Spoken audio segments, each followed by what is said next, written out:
What's going on, everyone? Welcome to another episode of the Brave and Faithful podcast. I'm your host, Rainy Denicio, and today I have a duo with me, husband and wife team.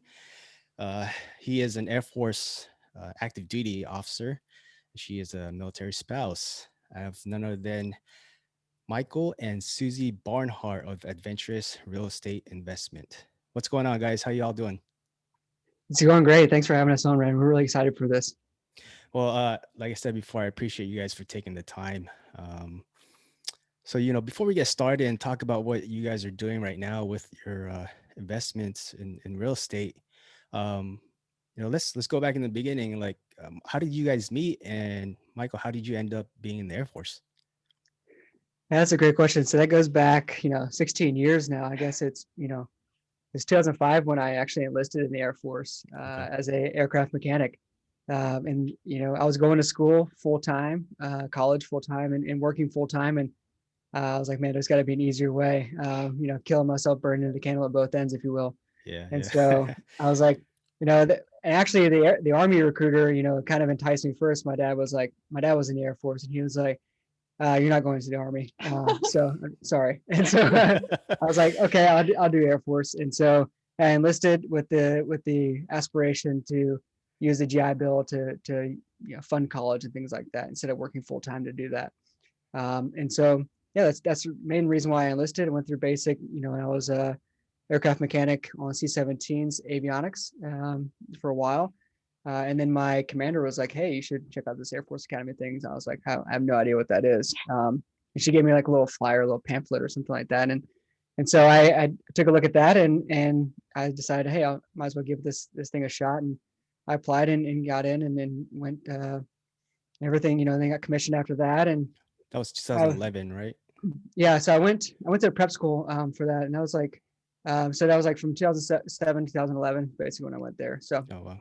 um, and then yeah, and then after that, I went to graduate school. The Air Force was like, hey, really value you as a person. Let's send you to graduate school, to get a degree in biology, master's in, actually, I was doing like virology at the time. And, because I was going to be a biologist for the Air Force. And then right before graduating, they're like, hey, you know what? That biology career field, hey, that doesn't exist anymore. Gotcha. We're going to stick you in acquisitions, and you're not going to find out until you actually get orders. And so I was like, oh, thank you. I appreciate that. And so, so I got orders and found out that I was an acquisition officer now. I had no idea what that meant. But now that actually has turned out to be like a blessing in disguise, if you will, because everything that I've learned being an acquisition officer, as far as like acquiring defense systems, all the way from, you know, uh, pre-acquisition through its lifespan to disposition of the asset. Mhm. A lot of that translates now to what Suzy and I are doing in our business. And so after I was doing acquisitions for a while, I went back to the academy and was teaching. And now I'm actually over here. Both of us are over here in Cambridge, England. I'm working on a PhD in biochemistry. I'll head back to the Air Force Academy, and that'll basically be my final tour. And I'll be able to retire after that. So looking forward to that. That's a little bit about me. Sorry, that was a little long-winded, but yeah. No, that's awesome, man. So Susie, can you tell us how you guys met? Yeah, so I am definitely not as old as the 16 years. I'm much newer. Michael and I actually met at a TEDx event. And so the whole theme was reset. And I guess for some of the listeners who don't know what a TEDx event is, it's like there were 8 different speakers throughout the day. They talked about varying topics. And the whole point of the topics were to like create a reset on how you thought about them, which was pretty cool. And then like in between the speakers, there were like exhibitions and just things that you could do like outside of the event. And then Mhm. afterwards was the after party. And so we actually met that day at the TEDx event, which was pretty cool because we've used like that theme from the TEDx event, like reset, like throughout our relationship, right? Because like that day, like besides us meeting, like all of the speakers like just influenced us so much that we knew that like together we could also like implement that change in them with sorry, we could implement that change within ourselves and then like hopefully spread it along the way as well. So based off of the event, that TEDx event, um, so you guys met. Like, where did the whole idea of investing in real estate come about? Like, how did you guys, and how did you guys come up with that idea of like incorporating travel and an adventure and things like that? Yeah, no, that's a great question. So, like one of the big reasons that like Michael and I hit it off so well is just because like we are very outdoorsy, right? So like when we were talking about like, oh, what can we do for dates or what can we do for fun? It was all based on like outside stuff. So it was like rock Nice. climbing, biking, hiking, it was just like a lot of outdoors. And so that's how we transitioned into having our company name be Invest or Adventurous Real Estate Investors, just because like with real estate, you really want to embody like who you are. And with that, like the people that we speak to the most are people who like to go on adventures or people who have like bucket list items that they want to check off. And so that's how we embodied that. But in regards to how real estate started, it actually started because of COVID. So because Michael and I live in the UK, when everything went virtual, as in like networking events and meetups and conferences, that was like our great in. So we actually started everything while we were over here. And we just thought that that in itself was an adventure. So it was cool how it just tied all together. And how long have you guys, like, when did that start again? So our whole real estate journey basically began a little over a year ago. Okay. Yeah, it was just about March, end of March, beginning of April of last year, when the first lockdown happened over here, because it was 100 days, and we don't have a TV, so we don't binge watch Netflix and things like that. When we were on lockdown, we actually binge read books, and Yeah. so we started like a little mini book club, and Nice. and then we fell upon this book called Multiple Streams of Income, where it talks about stock market, doing that, got that income coming in, and then the second part was all about real estate. We're like, holy crap, how powerful real estate is as a income stream, and as a basically a generational wealth builder, and a way to build your passive income and be able to enjoy your life now, not after retirement. And so we thought, wow, this is a really powerful tool, and let's do it. Yeah, I think that's awesome because I mean, like, I've had guests before that are still active duty and investing in real estate, but for the most part, right? Like, when you think of military, we don't really think about that until like after the service. And like, what made you guys just decide to just do it while in service, while having these jobs, and you're going for your PhD and things like that? Like, how that mindset? Like, where do you guys get that? No, yeah, that's a great question. So I'd really say it came down to like when we started to get into the space, right? Just to, like dabble. Everyone says like you should have gotten into real estate yesterday. And so like with asking more questions like, oh, okay, like we can really see the power, like everything that builds behind this. So then like Michael and I were like, oh, this is exactly what we need for when you retire from the military in 7 years, right? Like we don't want to start in 7 years and be at ground zero at that Mm, time. Like if we start now and put in all the effort now, then when you retire, it can actually be a retirement, right? It doesn't mean that you have to go back into another job, like just to acquire another pension and work for another 20 years. And so that was like the biggest mindset shift. It was like, whoa, if I just work twice as hard now, the payout is like 4, 5, 6, 7, 8 times like the amount of the effort that we have to put in now. Like that reward is just so much bigger. yeah, I love that mindset. What was that?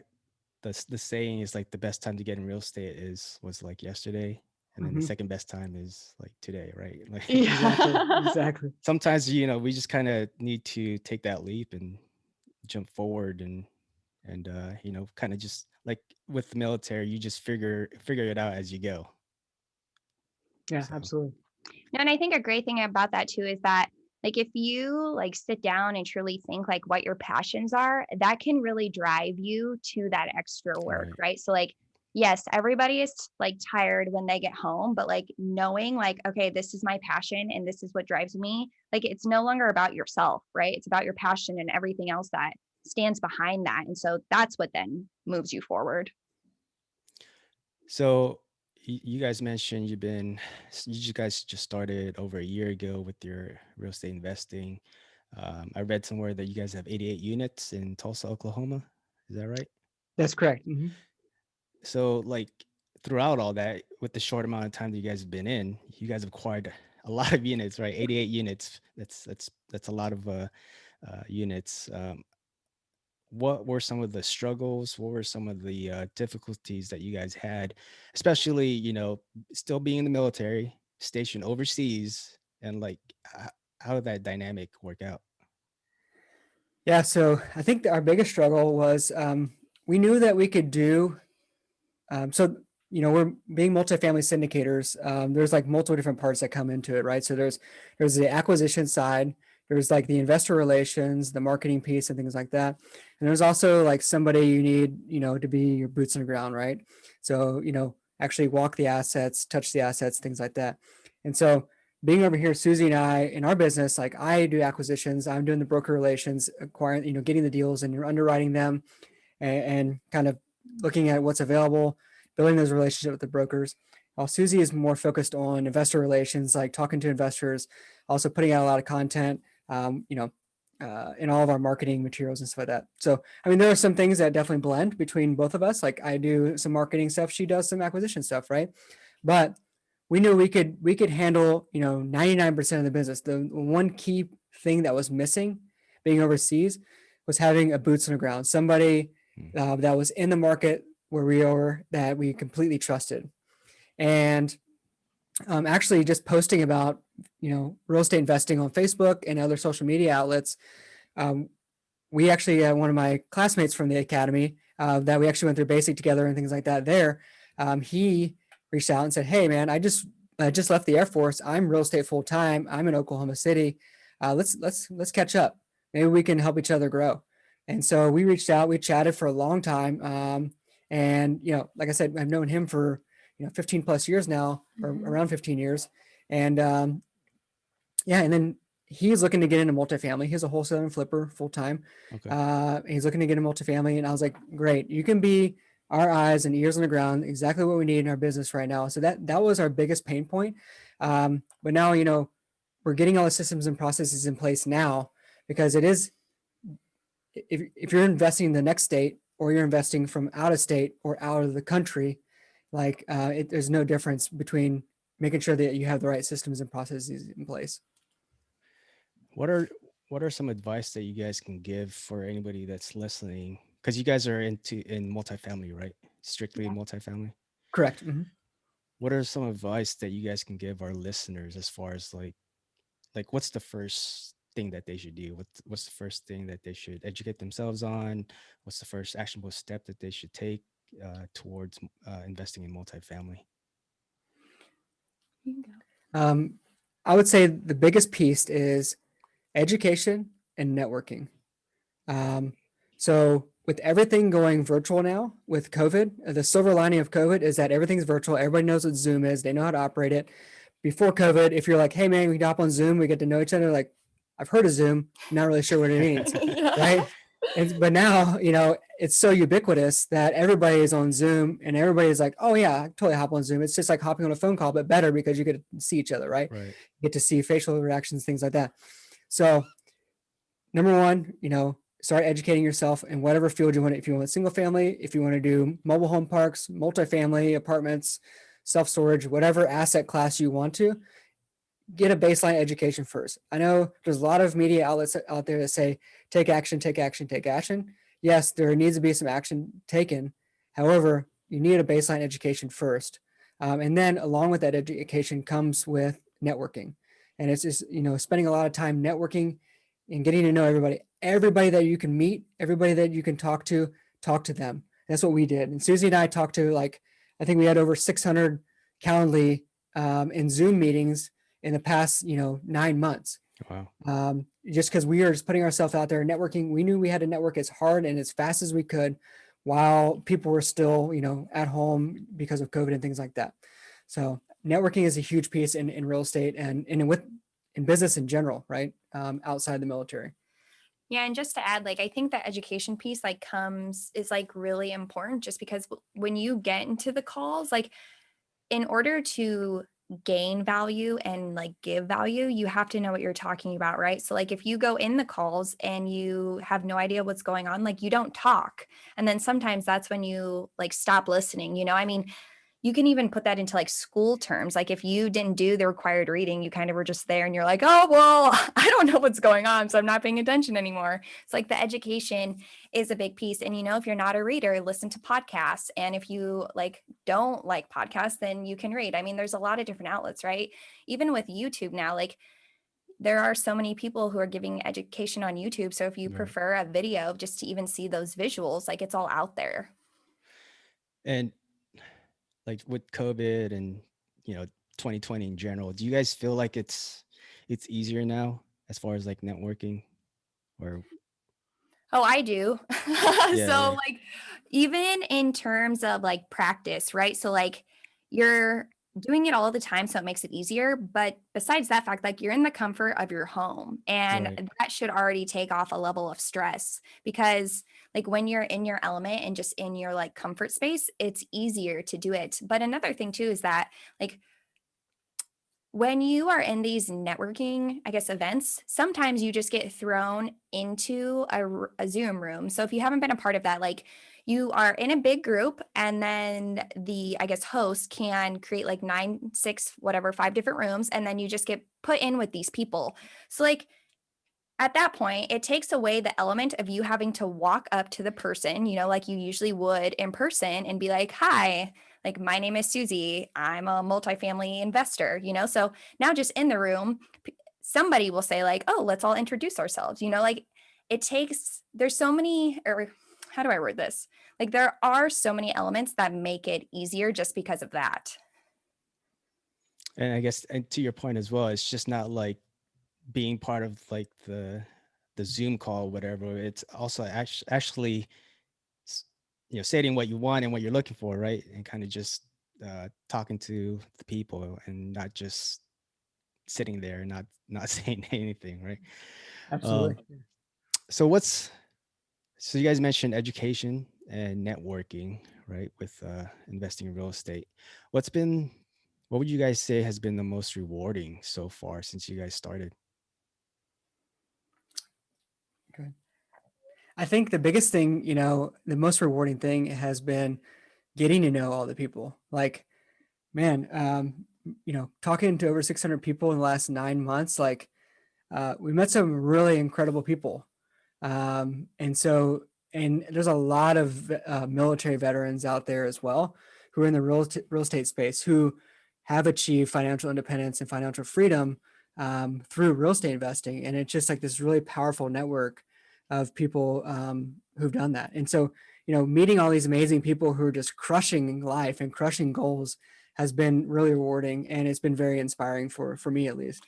Yeah, and just to add to that, like in the space, there were lots of people who have been in real estate, like Michael said, like for a very long time, and they were Right. willing to talk to us. And now that we're a year in, like we are also like answering questions for newbies as well. So it's like that whole circle of, oh, like everybody helps one another. I think that's really rewarding because you don't always see that in a lot of environments. So knowing that people will like come together to answer any questions or to do introductions or like to guide you to some sort of education, I think is huge. So, just going back to what you guys said earlier, talking about education and networking, what are some platforms or where would you guys recommend our listeners go to as far as educating themselves on multifamily and also with regards to networking? Yeah, so I'll throw out a couple platforms out there. One is Dave Perez, Military to Millionaire. I think it's like from militarytomillionaire.com. If you check that out, like he has some pretty awesome, like he has a whole group of people. He has a huge following, veterans, both, you know, enlisted and officers. Like it doesn't matter. There's no rank in this whole real estate business, right? Which is awesome. And yeah, so you go there. I mean, he has people doing, you know, land sales and Right. flipping and mobile home parks and multifamily, like all the information you need is there on his platform, which is pretty awesome. And the community that he's built is really incredible too. Um, in addition to that, if you're like in real estate and you're ready to take it to the next level, he also has like a mastermind too that I'm a part of. It's called like the War Room Mastermind, and it's just for veterans only, and it's entrepreneurial based, but the main focus is real estate, and so you can really, it's a great accountability tool basically. Yeah, that's awesome. David, I had him. He was a previous guest of mine as well, and I think he's got a book coming out, right? He does, yeah. I think he just got the copies and Okay. like the No BS Guide to Military Life. I think what it's called. Yeah, So yeah. yeah. Shout out to David Perez. Yeah. He um, knows me. yeah, yeah. So, Michael, Suzy, can you give our audience, other than you know, so that other than education and networking, like what is the next step after those two? Like, can you give our audience a, a next step after that?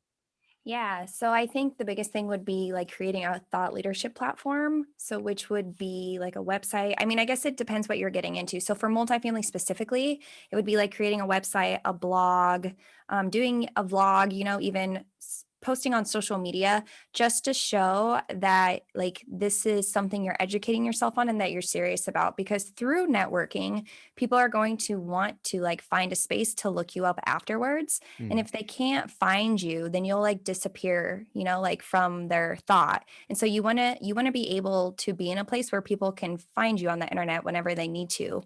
But even with that, it's just like creating balance. I think that's huge, right? Because like while you're networking and educating yourself, you do want to be creating blog content so that like the people in your immediate circle like know what you're learning and know what you're doing. Or I mean, even for example, start a podcast, because like that's a great way to get information out. right. And then like while you're doing that, you're learning how to underwrite and you're learning how to talk to brokers. So I mean, it's really just trying to find that great balance instead of focusing on one thing and then forgetting about everything else.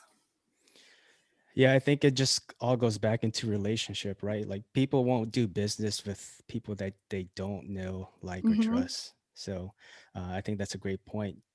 Putting yourself out there, whether you don't want to or not. Social media, it is a benefit for people to find you, and another avenue of people just getting to know you, right? So Yeah, and even something to add to like when you're like writing content or creating videos, you might think like, oh my goodness, everybody is already talking about this. So why does it matter if I do? But like your audience is new to it. So although you have heard about like asset classes or cost segregation 100 times, like the people that you are speaking to probably have yeah. not. And so that's the whole point, right? And even if you don't know if people are actually reading your articles or watching your videos, people are doing it in the background and just not saying anything. So like keep that momentum going forward, just because like if one person reads it and that changes their life, then all of the hours of content is worth it. Yeah, that's a great point, because somebody within your friend, in your you know in your friend list or whatever, they might not are not familiar with what you're talking about, and you're educating them in return. So that's a great Mhm. point. So Michael, Suzy, coming up on our towards the end of our first segment here, um, what's one thing you want our listeners to take away from this episode? I think the biggest thing is you could do anything you set your mind to, right? So the only difference between us and you or whoever the listener is that we started a year ago, right?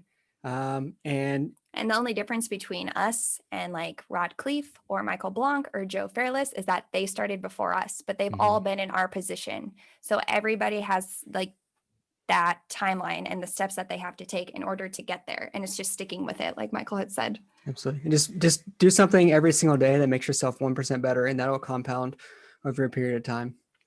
Yeah, I love that. Just be 1% better every day. Exactly.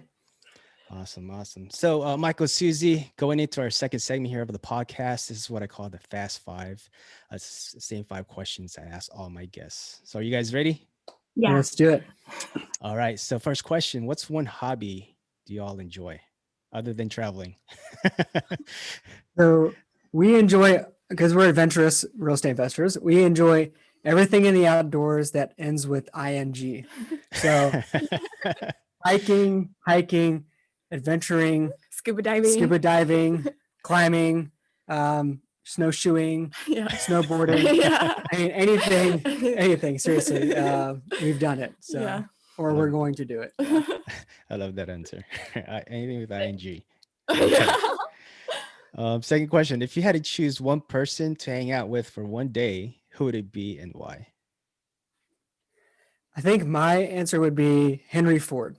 And the reason because of that is he was the master at who, not how, right? Mm, He knew exactly, because they were, I think there was a story where they had a newspaper that came in, or some journalist came in and was asking a bunch of questions. Is this the smartest guy in the world, whatever? And they started asking questions, and he was like, hang on a second. He picked up his phone and he knew exactly who to call to answer that question, right? So he knew how to leverage the power of networks and the mm. power of people around him to, accelerate and be, way, way better than he would be himself, right?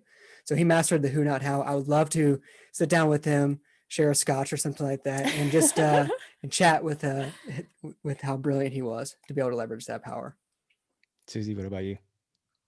So mine would be Mother Teresa, just because like of all the peace that she wanted and brought to this earth. I think that's really important and something that like the whole world needs to strive to get better at. All right, two great answers. And just to go back to Michael's answer, make sure you guys go get that book or listen to the audio, Who Not How. Um, Yeah. Dan Sullivan, I think it was that It's wrote Dan it. Yeah. Sullivan. Yeah, Mhm. yeah. Awesome. Next question: recommend a book for our audience to read. Well, you guessed Going it. into that. Yeah. Yeah. Who not? Yeah, who, not how. Yeah, Dan Okay, there you Sullivan, go. which is awesome that he actually had somebody ghostwrite it for him, Benjamin Hardy. Right, yeah. Yeah, so I just you got I just definitely, got done with the audio, and yeah, that's something I need to start implementing as well. So, it is a fantastic book. Yeah, absolutely. all So right. everybody has the same 24 hours in the day, right? It's just how you leverage other people. And everybody, you're like, man, how are Yeah. these people so successful? And it's because they're leveraging the power of other people to help them be that successful, right? So everybody has the same 24 hours. It's just how you use those 24 hours or use other people as well in your business or in life. And it's not about like doing it all yourself. Like us military guys, like or gals as well, like we try to take it all in ourselves, right? But it's about finding a team and finding people who can actually do it better and get you faster to accomplishing your goal. So, Absolutely. Absolutely. next question: what's your favorite quote and why? So our favorite quote is "Every man dies, but not every man lives" by William Wallace. William Wallace. Yeah. Man, And- that's one of my all-time favorites. Man, you guys are on it right now. The book and the movie, yeah. Yeah. So just a little backstory on that. Like our whole thing at Adventurous Real Estate Investors is to help people check off their bucket list now, not after retirement, right? Mm, And so that comes back to not, every man dies, but not every man lives. It's there's this epidemic in America right now where you work. You get 5 days off a year if you're lucky, if you're working a corporate job, right? And then you retire at 65, and then at that point you're supposed to enjoy your life. That's completely wrong. It's like enjoy your life at 65. I'm not going to be as spry as I am now at 35, right? So like I want to enjoy life now, right. check off those bucket list items now, not after I retire. So yeah, that's where that whole quote comes from. It's a great point and awesome quote right there. So last question: where do you guys see yourself in a year, 5 years, or even 10 years from now? So in a year, I see myself here. No, I'm just kidding. So, and sorry, by here I meant like in our flat. But in a year, we hope to have like 3 more multifamily assets purchased. Obviously, if the numbers work, but that is our 1-year plan. And I guess I can actually jump to 10 because I think that one's more significant than 5.